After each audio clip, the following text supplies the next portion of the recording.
अगदी जलद व अचूक बातम्यांसाठी पाहत रहा महामीडिया 24 सदैव तत्पर। शिरोली औद्योगिक वसाहतीमध्ये गेल्या अनेक वर्षांपासून फोफावलेल्या अनधिकृत चहा टपऱ्या, खोकी आणि पार्किंगसाठी मारलेल्या शेडवर आज गुरुवारी महाराष्ट्र औद्योगिक वसाहत महामंडळाकडून धडक कारवाई करण्यास सुरुवात झाली आहे। वारंवार सूचना देऊनही अतिक्रमण न काढल्याने अखेर कोर्टाच्या निर्णयाने प्रशासनाने पोलीस बंदोबस्तात हातोडा चालवण्यास तयार झाले आहे। यामुळे वसाहतीतील शेकडो व्यावसायिकांमध्ये खळबळ माजली आहे। आपल्या व्यवसायाची मोडतोड होऊ नये यासाठी स्वतःच अतिक्रमणधारक आपली खोकी काढून घेत आहेत। यामुळे त्यांच्यावर उपासमारीची वेळ आली आहे। औद्योगिक वसाहतीतील अनेक चौकात रस्त्यांच्या कडेला आणि मोकळ्या जागेत मोठ्या प्रमाणात अतिक्रमण झाले आहे। यामुळे वाहतुकीला अडथळा निर्माण होत असून औद्योगिक विकासाला खीळ बसत असल्याची तक्रार होती। या पार्श्वभूमीवर MIDC प्रशासनाने 8 दिवसांपूर्वीच सर्व संबंधित खोकीधारकांना आणि उद्योजकांना तोंडी सूचना देऊन गुरुवारपर्यंत अतिक्रमणे स्वतःहून काढून घेण्याचे आदेश दिले होते। मात्र मुदत संपत आली तरी अद्याप काहींनी अतिक्रमणे जैसे थे ठेवल्याने प्रशासकीय पथक कारवाईसाठी सज्ज झाले आहे।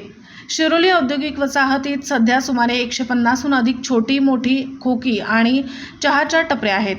विशेष म्हणजे या व्यावसायिकांच्या 2 प्रमुख संघटना आहेत।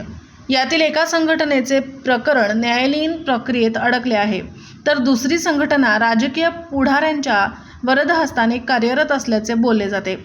धक्कादायक बाब म्हणजे यातील काही जणांनी स्वतःच्या फायद्यासाठी सरकारी जागेत टपऱ्या घालून या टपऱ्या भाडेतत्वावर देऊन आपला खिसा भरण्याचा व्यवसाय सुरू केला आहे।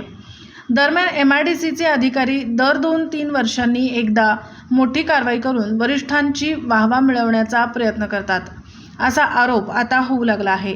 एकीकडे अतिक्रमण काढणे गरजेचे असले तरी दुसरीकडे वर्षानुवर्षे येथे व्यवसाय करणाऱ्या गरिबांच्या पोटापाण्याचा आणि कामगारांच्या गाड्यांच्या पार्किंगचा प्रश्न ऐरणीवर आला आहे। आम्हा व्यावसायिकांना हक्काची जागा कधी मिळणार असा संतप्त सवाल आता उपस्थित केला जात आहे। केवळ कारवाईचा बडगा न उगारता आम्हा छोट्या व्यावसायिकांसाठी MIDCने कायमस्वरूपी भाडेतत्वाचे धोरण राबवून अधिकृत जागा उपलब्ध करून देण्याची मागणी या व्यावसायिकांकडून होत आहे। या होणाऱ्या कारवाईमुळे शिरोली औद्योगिक परिसरात तणावाचे वातावरण निर्माण झाले असून प्रशासनाच्या या कारवाई मोहिमेकडे सर्वांचे लक्ष लागले आहे। तर मग चला सबस्क्राइब करायला विसरू नका महामीडिया 24 न्यूज चॅनलला। महामीडिया 24 सदैव तत्पर।